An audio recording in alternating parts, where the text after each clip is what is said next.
இந்த உலகத்திலே வாழக்கூடிய ஒவ்வொரு மனிதனும் பாவங்களுக்கு உட்பட்டவனாக இருக்கிறான். தனது கட்டுப்பாடுகளை மீறி பாவங்கள் செய்யக்கூடியவனாக இருக்கிறான். அந்த நேரத்திலெல்லாம் ஒரு இரையச்சமுள்ள ஒரு அடியான் எதனை எதிர்பார்க்கிறான் என்று சொன்னால், அல்லாஹு தாலா எனது பாவங்களை மன்னிக்க வேண்டும், அல்லாஹு தாலா என்னை மன்னித்து விட வேண்டும், என் தவறுகளை அல்லாஹு தாலா மன்னிக்க வேண்டும் என்று எதிர்பார்க்கின்ற உள்ளத்தை கொண்டவனாகத்தான் ஒரு முஃமின் இருப்பான். இதனால் இஸ்திக்ஃபார், தௌபா இது போன்ற விஷயங்கள் எல்லாம் ஈடுபடக்கூடிய ஒரு நிலையை ஒரு முஃமினுடைய வாழ்க்கையில் நாம் பார்க்கிறோம். அதே நேரம் இஸ்லாம் எங்களுக்கு பாவம் மன்னிப்புக்கான பலவிதமான வழிகளை கூட என்ன செய்கிறது, காட்டி இருக்கிறது. அவைகளை எல்லாம் அந்த முஃமின் செய்து தன் பாவங்களை அழித்துக் கொள்வதற்காக முயற்சி எடுப்பான். ஆனால் ஒரு சில முக்கியமான விஷயங்களை குர்ஆன் எங்களுக்கு சொல்லி காட்டுகிறது, ஒரு சில முக்கியமான அமல்களை எங்களுக்கு குர்ஆன் சொல்லி காட்டுகிறது. அதன் மூலம் ஒரு மனிதனுடைய எல்லா பாவங்களும் மன்னிக்கப்பட்டு அவன் சொர்க்கவாதியாக மாறுவதற்கு மிக தகுதியாக இருக்கக்கூடிய அமல்களாக அல்லாஹு தாலா அவைகளை சொல்லி காட்டுகிறான். அல்லாஹு தாலா குர்ஆனிலே 40 வயதை அடைந்த ஒரு மனிதர் எப்படி இருக்க வேண்டும் என்பதை சொல்லுகின்ற நேரத்தில், அவர் எப்படி சொல்வார் என்கின்ற ஒரு துஆவை சொல்லுகிற நேரத்தில் பல அமல்களை அல்லாஹு தாலா அங்கே சொல்லி காட்டுகிறான். சொல்லி காட்டிவிட்டு அல்லாஹு தாலா சொல்லுகிறான், உலாஇகல்லதீன நதகப்பலு அன்ஹும் அஹ்ஸன மா அமிலு, உலாஇகல்லதீன நதகப்பலு அன்ஹும் அஹ்ஸன மா அமிலு வ நதஜாவஸு அன் ஸய்யிஆத்திஹிம், அவர்களிலிருந்து தான் நாங்கள் அவர்கள் செய்தவைகளில் சிறந்த அமல்களை நாம் அவர்களிடமிருந்து ஏற்றுக்கொண்டு அவர்களது பாவங்களை நாம் மன்னித்து விடுகிறோம் என்று அல்லாஹு தாலா குர்ஆனிலே சொல்லி காட்டுகிறான். அல்லாஹு தாலா இதை சொல்லுகிற நேரத்தில் 40 வயதை அடைந்த மனிதர் நடந்து கொள்கின்ற முறைகளை எல்லாம் சொல்லி அல்லாஹு தாலா இதனை சொல்லி காட்டுகிறான். உலாஇகல்லதீன நதகப்பலு அன்ஹும் அஹ்ஸன மா அமிலு, அவர்கள் செய்தவைகளில் மிக சிறந்தவைகளை நாம் ஏற்றுக்கொண்டு வ நதஜாவஸு அன் ஸய்யிஆத்திஹிம், அவர்களது பாவங்களை எல்லாம் நாம் என்ன செய்கிறோம், மன்னித்து விடுகிறோம் என்று அல்லாஹு தாலா சொல்லி காட்டுகிறான். இதை அல்லாஹு தாலா 40 வயதை குறிப்பிட்டு அவன் செய்யக்கூடிய அந்த துஆவையும் சொல்லி அதற்கு முன்னால சில அமல்களையும் அல்லாஹு தாலா சொல்லி காட்டி அல்லாஹு தாலா சொல்கிறான். எனவே அன்புள்ள சகோதரர்களே, நாம் புரிந்து கொள்ள வேண்டிய ஒரு முக்கியமான ஒரு செய்தி என்னவென்று சொன்னால், இஸ்லாம் எங்களுக்கு சில பிரதானமான அமல்களை எங்களுக்கு சொல்கிறது. இந்த அமல்களை பொறுத்தவரைக்கும் ஒரு முஃமின் என்றைக்கும் தவிர்ந்து நடந்து விடக்கூடாது, என்றைக்கும் அந்த அமல்களில் இருந்து கொண்டே அவன் இருக்க வேண்டும். ஷைத்தான் அவனை நம்பிக்கை இழக்க செய்து விடக்கூடாது. ஏனென்று சொன்னால், பாவங்கள் என்று ஒரு மனிதனுடைய வாழ்க்கையில் அவனை மீறி நிகழ்கிற நேரத்தில் இந்த அமல்கள் தான் அவனது பாவங்களை மன்னிப்பதற்கு, அவனது பாவங்களை இறைவன் அழிப்பதற்கு ஏதுவாக இருக்கக்கூடிய மிக சிறந்த அமல்கள். இது இன்னொரு வகையில் சொல்ல போனால் இஸ்லாத்துடைய அழகை முஸ்லிம் அல்லாதவர்களுக்கு எடுத்து சொல்லக்கூடிய முக்கியமான அமல்கள் அவைகள். 2 வகையில் அல்லாஹு தாலா அதனை எங்களுக்கு சொல்லி இருக்கிறான். ஒன்று, எமது பாவங்கள், எமது தவறுகள், எமது பிழைகள் எல்லாமே இந்த வணக்கங்கள் மூலம் அல்லாஹு தாலா சிறப்பித்து சொல்லக்கூடிய அந்த சில வணக்கங்கள் மூலம் அல்லாஹு தாலா மன்னிக்கிறான். இரண்டாவது என்ன என்று சொன்னால், இஸ்லாத்துடைய அழகை கூட வெளியுலகத்திற்கு சிறந்த முறையில் காட்டக்கூடிய வணக்கங்களும் அவைகள் தான். அதைத்தான் அல்லாஹு தாலா அந்த 40 வயது என்ற அம்சத்தை சொல்லுகிற நேரத்தில் உலாஇகல்லதீன நதகப்பலு அன்ஹும் அஹ்ஸன மா அமிலு, அவர்கள் செய்தவைகளில் அழகானவைகள் என்று அல்லாஹு தாலா சொல்றானே, அவர்கள் செய்த அமல்களிலேயே அழகானவைகள் என்று அல்லாஹு தாலா சொல்கிறான். அப்படி என்றால் அவர்கள் நிறைய வணக்கம் செய்திருக்கிறார்கள், அதிலும் சிறந்த வணக்கங்கள் என்று அல்லாஹு தாலா அதை என்ன செய்கிறான், சொல்லி காட்டுவதை நாங்கள் பார்க்கிறோம். அன்புள்ள சகோதரர்களே, அந்த வணக்கங்கள் நாம் அறிந்த வணக்கங்கள் தான். ஆனால் அதில் எங்கள் கவனம் மிக அதிகமாக இருக்க வேண்டும், எங்கள் கவனம் மிக பெரிதாக இருக்க வேண்டும். அதில் அல்லாஹு தாலா அந்த அமல்களை பற்றி சிறந்தவைகளை நாம் ஏற்றுக்கொள்கிறோம் என்று சொல்வதற்கு முன்னால் சொல்லக்கூடிய முதலாவது அமல் என்ன தெரியுமா? பெற்றோர்களோடு சிறந்த முறையில் நடந்து கொள்ளல் என்ற வார்த்தை அல்லாஹு தாலா சொல்லுகிறான். அதாவது தாய் தந்தையருடன் சிறந்த முறையில் நடந்து கொள்ளல். இந்த தாய் தந்தையருடன் சிறந்த முறையில் நடந்து கொள்ளல் என்கின்ற பண்பு, என்ற அஹ்லாக், என்ற அந்த நல்ல குணம் எந்த ஒரு பிள்ளையுடைய வாழ்க்கையில் இருக்கிறதோ அல்லாஹு தாலா அவனது பாவங்கள் எல்லாவற்றையும் மன்னிப்பதற்கான ஒரு பெரிய வழி ஒன்றை அவனுக்கு ஏற்படுத்தி இருக்கிறான். பாவங்கள் எல்லாவற்றையும் மன்னிப்பதற்கான ஒரு பெரிய வழி ஒன்றை ஏற்படுத்தி இருக்கிறான் அர்த்தம். இப்னு அப்பாஸ் ரலியல்லாஹு அன்ஹு அவர்கள் ஒரு முஃமின் ஒருவர் இந்த உலகத்திலே கொலை ஒன்று செய்து விட்டால் அவருடைய பாவங்கள் அதாவது அல்லாஹு தாலா அந்த கொலை என்ற பாவத்தை அல்லாஹு தாலா இந்த உலகத்திலும் மன்னிக்க மாட்டான், மறுமையிலும் மன்னிக்க மாட்டான் என்கின்ற நம்பிக்கையில் இருந்தவர் இப்னு அப்பாஸ் ரலியல்லாஹு அன்ஹு அவர்கள். கடைசி காலத்திலே அதை விட்டு மாறிவிட்டார். அது தவறான நிலைப்பாடு தான். ஆனால் ஆரம்பத்தில் அந்த நிலைப்பாட்டில் தான் அவர் இருந்தார் இப்னு அப்பாஸ் ரலியல்லாஹு அன்ஹு அவர்கள். இப்னு அப்பாஸ் ரலியல்லாஹு அன்ஹு அந்த நிலைப்பாட்டில் இருக்கிற ஒரு காலப்பகுதியில் ஒரு மனிதர் அவரிடத்தில் வந்து, இப்னு அப்பாஸே, நான் இப்படி ஒரு கொலை செய்து விட்டேன், அறியாம என்ன செஞ்சுட்டேன், இப்படி கொலை செய்து விட்டேன், எனக்கு ஃபஹல்லி மின் தௌபா, எனக்கு தௌபா உண்டா, எனக்கு இறைவன் பாவங்களை மன்னிப்பானா அப்படின்னு அவரிடத்துல கேட்டார்கள். அவர் சொன்னார், என்னது உங்களுக்கு தௌபா கிடையாது, ஏன்னா அவர் அந்த நிலைப்பாட்டில் உங்களுக்கு பாவ மன்னிப்பு கிடையாது என்று சொன்னார்கள். அவர் திரும்பி போகிற நேரத்தில் அவரை அழைத்து கேட்டார், உங்களுக்கு பெற்றோர்கள் உயிரோடு இருக்கிறார்களா என்று கேட்டார். பெற்றோர்கள் உங்களுடன் உயிரோடு இருக்கிறார்களா என்று கேட்டார்கள். கேட்டபொழுது ஆம் என்று சொன்னார். அப்படியா, அவர்களுக்கு சிறந்த உபகாரம் செய்து வாருங்கள், சில பொழுதுகளில் அது உங்கள் பாவத்தை மன்னிக்க வாய்ப்புண்டு, அது உங்கள் பாவத்தை மன்னிக்க வாய்ப்புண்டு என்ற வார்த்தை இப்னு அப்பாஸ் ரலியல்லாஹு அன்ஹு அவர்கள் சொன்னார்கள் என்ற செய்தியை பார்க்கிறோம். அன்புள்ள சகோதரர்களே, நபித்தோழர்கள் மிக சிறந்து விளங்கிய ஒரு செய்திதான் பெற்றோர்களுக்கு உபகாரம் செய்தல், பெற்றோர்களோடு கனிவாக நடந்து கொள்ளல், பெற்றோர்களோடு சிறந்த முறையில் நடந்து கொள்ளல் எமது பாவம் என்ற அந்த பகுதியையே முழுமையாக அழித்து விடுவதற்கான மிகப்பெரிய வாய்ப்புண்டு என்பதை அவர்கள் புரிந்து வைத்திருந்தார்கள். அன்புள்ள சகோதரர்கள், இது ஒரு செய்தி. நான் இந்த இடத்திலே பெற்றோர்களை கவனித்து என்னுடைய முக்கியத்துவம் அது பற்றி விளங்கப்படுத்தவில்லை.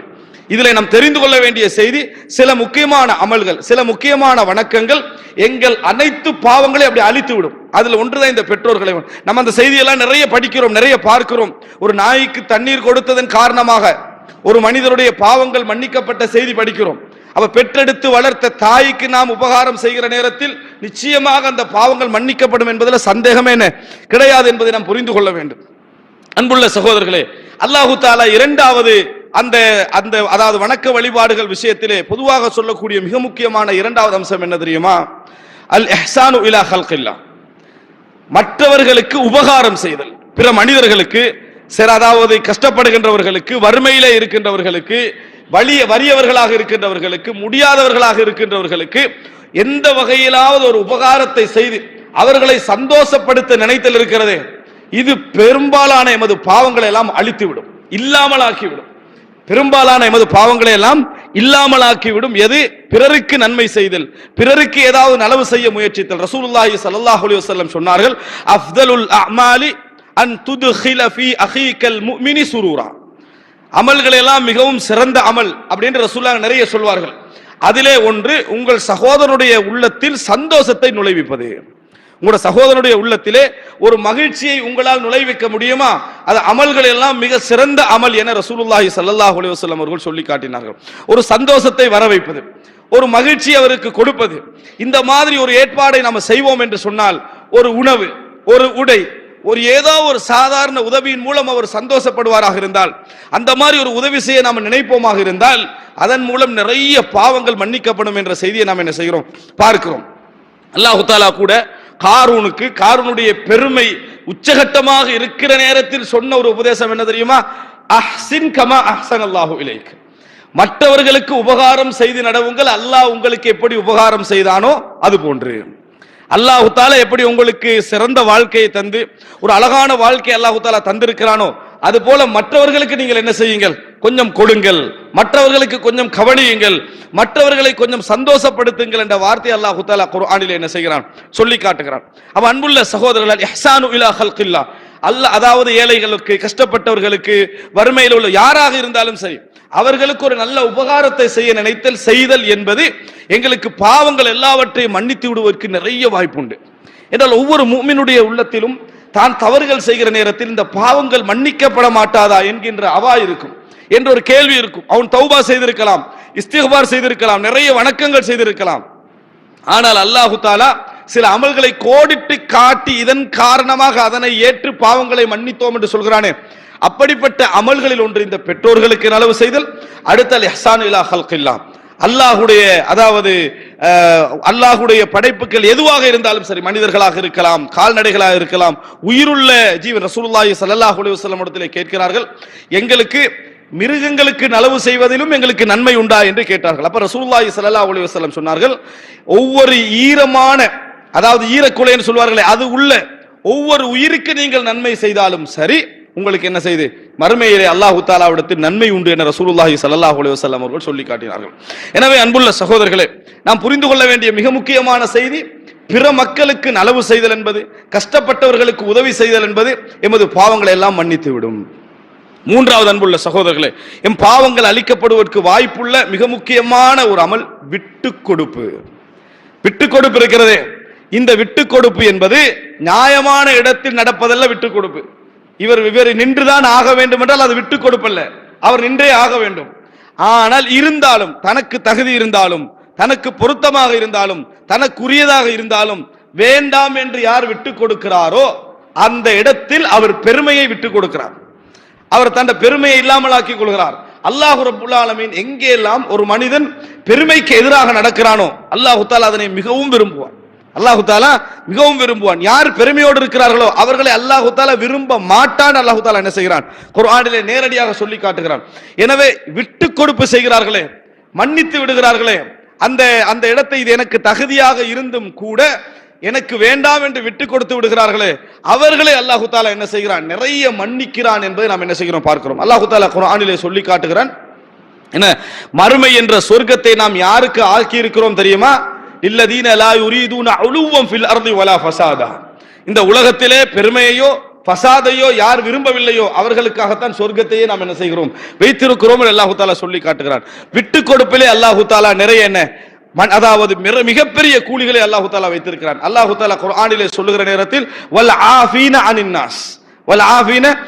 நாஸ், மக்களை மன்னிப்பவர்கள், மக்களை மன்னித்து விடுகின்றவர்கள் அப்படின்னு அல்லாஹ் தஆலா சொல்லுகிறான். அஃபு என்பதை எப்பொழுதும் புரிந்து கொள்ள வேண்டும், மேலதிகமாக ஒருவன் செய்யக்கூடிய வேலை. குர்ஆனுடைய அந்த வார்த்தை அதாவது ஒரு அழகான ஒரு வார்த்தை. அவர்கள் உம்மிடத்திலே கேட்கிறார்கள், மாதா யுன்ஃபிகூன், எதை நாம் செலவழிப்பது என்று கேட்கிறார்கள். குலில் அஃப்வ, நீங்கள் அஃப்வை செலவழியுங்கள் அல்லாஹ் தஆலா சொல்லுகிறான். அஃப்வண்டா என்ன தெரியுமா?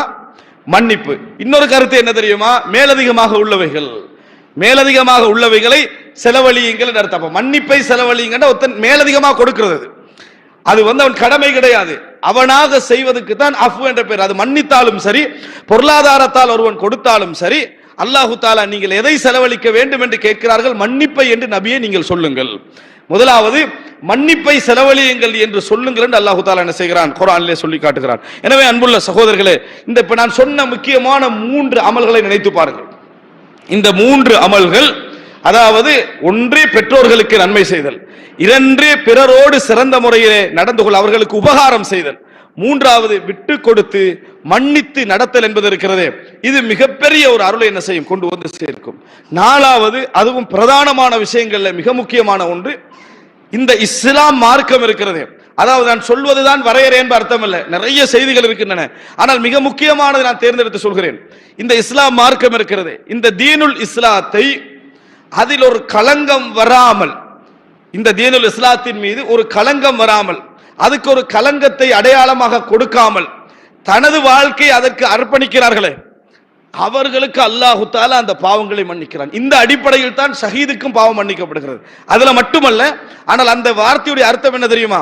இந்த இஸ்லாம் என்ற மார்க்கம் பிறரிடத்திலே களங்கமாக தெரியாமல் இருக்க, இஸ்லாத்துடைய அதாவது இஸ்லாத்தை கேவலமாக ஒருவன் நினைக்காமல் இருக்க எவரது செயல்பாடுகள் எல்லாம் உதவுகிறதோ, அல்லது இஸ்லாத்தை அழகாக நினைக்க யாருடைய அமல்கள் எல்லாம் உதவுகிறதோ, அல்லாஹ் ரப்புல் ஆலமீன் அவர்களது பாவங்களையும் என்ன செய்கிறான்? மன்னிக்கிறான் என்பதை ஏராளமான செய்திகளை நாம் என்ன செய்யலாம்? பார்க்க முடிகிறது. அன்புள்ள சகோதரர்களே, இது மிக முக்கியமான அம்சங்கள். எமது பாவங்கள் மன்னிக்கப்பட வேண்டும் என்கின்ற ஆர்வம் எம்மிடத்திலே நிறைய இருக்க வேண்டும். அந்த ஆர்வத்தின் ஊடாக நாம் இந்த அமல்களை தொடர்ந்து கடைபிடிப்போமாக இருந்தால், சிலர் என்ன செய்கிறார்கள் என்று சொன்னால், ஷைத்தான் அவநம்பிக்கை ஏற்படுத்தி விடுகிறார். ஷைத்தான் என்ன செய்கிறான் சொன்னால் அவநம்பிக்கை ஏற்படுத்தி விடுகிறான். உன்னை பாவங்கள் மன்னிக்கப்பட மாட்டாது, அவ்வளவுதான், உன்ட்ட என்ன இருக்கு, அல்லாஹ் தஆலா எதைத்தான் உன்ட்ட என்ன செய்யறான்? ஏற்றுக்கொள்ள போகிறான் என்கின்ற அவநம்பிக்கை என்பது தக்வாவுடைய வெளிப்பாடு அல்ல, ஷைத்தானுடைய ஒரு முயற்சி. அது எப்பொழுது நம்ம புரிந்து கொள்ள வேண்டும், அல்லாஹ் ரப்புல் ஆலமீன் எங்களை மன்னிக்கவே விரும்புகிறான், எங்களுக்கு உதவவே அல்லாஹ் தஆலா விரும்புகிறான், எங்கள் அமல்களை ஏற்றுக்கொள்ளவே அல்லாஹ் தஆலா விரும்புகிறான். அப்ப அல்லாஹ் தஆலா எம்மிடமிருந்து எதிர்பார்ப்பது என்ன? அதற்கு ஏற்ப ஒரு துளியாவது எங்களிடத்தில் இருக்க வேண்டும் என்பதுதான். அதற்கு ஏற்ப ஒரு துளியாவது எம்மிடத்திலே செயல்பாட்டில் இருக்க வேண்டும் என்பதைத்தான் அல்லாஹ் தஆலா என்ன செய்கிறான்? விரும்புகிறான் என்பதை பார்க்கலாம். அன்புள்ள சகோதரர்களே, நான் இந்த விஷயங்களை எல்லாம் நீங்கள் புரிந்து கொள்கின்ற அமைப்பில், இவைகளுடைய பலன் என்ன, இவர்களுடைய பெருமதி என்ன என்று புரிந்து கொள்கின்ற அமைப்பில் ஒரு சில செய்திகளை நான் உங்களுக்கு இங்கே ஞாபகப்படுத்துகிறேன். எங்களுக்கெல்லாம் தெரிந்த ஒரு வரலாறு தான் ஹாலித் இப்னு வலீத் ரலியல்லாஹு அன்ஹு அவர்களுடைய வரலாறு. இந்த ஹாலித் இப்னு வலீதுடைய வரலாற்றிலே எங்களுக்கு நிறைய படிப்பினைகள் உண்டு. அதுல ஒரு மிக முக்கியமான படிப்பினை என்ன தெரியுமா? ஒரு சமுதாயத்திலே மிகப்பெரிய குழப்பம் வர வேண்டிய இடத்திலே, குழப்பத்தை ஏற்படுத்த முடிந்த ஒரு இடத்திலே அவருடைய இஹ்லாஸின் காரணமாக இஸ்லாத்துடைய அந்த தூய தன்மை அவர் பாதுகாத்தது. இஸ்லாத்துடைய அந்த தூய தன்மை அவர்கள் பாதுகாத்தது. ஹாலித் இப்னு வலீதை பொறுத்த வரைக்கும் மக்கள் அவருக்கு பின்னால் ஒன்று திரள்வதற்கு மிக சாத்தியமான ஒரு மனிதர், மிக சாத்தியமான ஒரு மனிதர். அப்படி இருந்தும் கூட அவருக்கு ஒரு சந்தர்ப்பத்தை, அந்த மாதிரி ஒரு சந்தர்ப்பம் சூழல் ஏற்பட்டும் கூட சிறந்த முறையில் நடந்து கொண்டவர். எங்களுக்கு தெரியும், அவரை ஆட்சியிலிருந்து, அதாவது படை தளபதியிலிருந்து நீக்குவதற்கு உமர் ரலியல்லாஹு அன்ஹு அவர்கள் எவ்வளவு முயற்சி எடுத்தார்கள். என்ன காரணமாக முயற்சி எடுத்தார்கள் என்று சொன்னால், இஸ்லாம் தவறாக விளங்கக்கூடாது என்பதனால. இஸ்லாத்துக்கு வெற்றி தான் கிடைத்துக் கொண்டிருக்கிறது, ஆனால் மக்கள் எல்லோரும் தெரிந்து கொள்ள வேண்டும், இன்னமா யன்சுருல்லாஹு தீனஹு, அல்லாஹ் தனது மார்க்கத்துக்கு தான் உதவுகிறானே தவிர ஹாலித் இப்னு வலீதுக்கு அல்ல அப்படின்னு நினைக்க. ஏன்னா ஹாலித் இப்னு வலீத் போன எல்லா யுத்தமும் வெற்றி, எல்லா யுத்தமும் வெற்றினா மக்களுடைய சிந்தனையில் என்ன உண்டாகும்? ஹாலித் இப்னு வலீத் இருந்தா தான் வெற்றி என்ன செய்யும், கிடைக்கும் என்றது. இது இருக்கக்கூடாதுன்னு உமர் ரலியல்லாஹு அன்ஹு என்ன செய்யறாங்க, நினைக்கிறார்கள். அபூபக்கர் ரலியல்லாஹு அன்ஹுக்கு ஆலோசனை சொன்னார்கள். அபூபக்கர் ரலியல்லாஹு அன்ஹு ஏற்றுக்கொள்ளவில்லை. உமர் ரலியல்லாஹு அன்ஹு ஆட்சிக்கு வந்த நேரத்தில் அபூபக்கருக்கு சொன்ன அந்த உபதேசத்தை நான் செயல்படுத்தவில்லை என்றால் நான் சரியான உபதேசத்தை செய்யவில்லை என்று அர்த்தம் என்று உடனே ஹாலித் இப்னு வலீதை படை தளபதியிலிருந்து நிறுத்துகிறார். நிறுத்தி அந்த நேரம் இருக்கிறது, மிக முக்கியமான ஒரு நேரம். ஹாலித் இப்னு வலீத் நினைத்திருந்தால் ஒரு சின்ன அறிவிப்பு ஒன்று செய்து படையை என்ன செய்திருக்கலாம், இரண்டாக்கி இருக்கலாம். இஸ்லாமிய சமுதாயத்தின் மீது பெரிய ஒரு களங்கத்தை விளைவிக்கின்ற ஒரு சூழலை அவர் ஏற்படுத்தி இருக்கலாம், அவர் விரும்பியோ விரும்பாமலோ. ஆனா ஹாலித் இப்னு வலீத் அதை பற்றி எந்த ஒரு, அதாவது சட்டையும் செய்து கொள்ளவில்லை, ஒதுங்கி கொண்டார். சாதாரண ஒரு படை வீரராக யுத்தம் செய்தார். சரி, இந்த அளவுக்கான மக்கள் இன்றைக்கும் இருக்கிறார்கள், இந்த அளவுக்கான மக்கள் இன்றைக்கும் இருக்கிறார்கள்.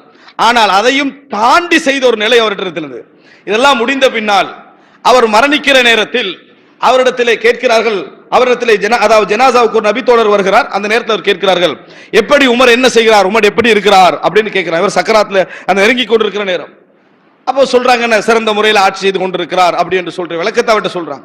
அப்ப ஹாலித் இப்னு வலீத் சொன்னார்கள், ல இன் மாதா உமர் லதரயன்ன உமூரன் துன்கிருஹா, உமர் மரணித்து விட்டால் மார்க்கத்துக்கு முரணாக நிறைய நீங்கள் காண்பீர்கள் என்று சொன்னார். சுப்ஹானல்லாஹ். எப்படி உமர் மரணித்து விட்டால் மார்க்கத்துக்கு முரணான நிறைய நிகழ்வுகளை நீங்கள் இந்த உலகத்திலே என்ன செய்வீர்கள், காண்பீர்கள் அப்படி என்று சொல்லி, அதாவது ஹாலித் இப்னு வலீத் கேட்ட நபித்தோழரிடத்திலே சொன்னது மாத்திரமல்ல, தனக்கு அல்லாஹ்வுடைய பாதையில் அவர் வைத்திருந்த எல்லா விஷயங்களையும் அல்லாஹ்வுடைய பாதைக்காக அர்ப்பணித்து விட்டு அதற்கு சாட்சியாக உமரை ஆக்கிவிட்டு மரணித்தார்கள். அதுக்கு சாட்சியாக உமரை ஆக்கிவிட்டு மரணித்தார்கள். சிறந்த தலைவர்கள், இஹ்லாசுடைய உச்சகட்டம் அது. அன்புள்ள சகோதரர்கள், இந்த சமுதாயத்துக்கு நலவு விரும்பக்கூடியவர்கள் இருக்கிறார்களே, அவர்கள் போன்ற செயல்பாடுகள் அங்கே காணப்படுகிறது.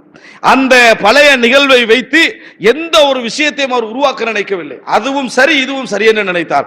அது அல்லாஹ்வுக்காக அவர் செயல்பட்ட ஒரு செயல்பாடாக அவர் என்ன செய்தார் பார்த்தார். என்ன வார்த்தை?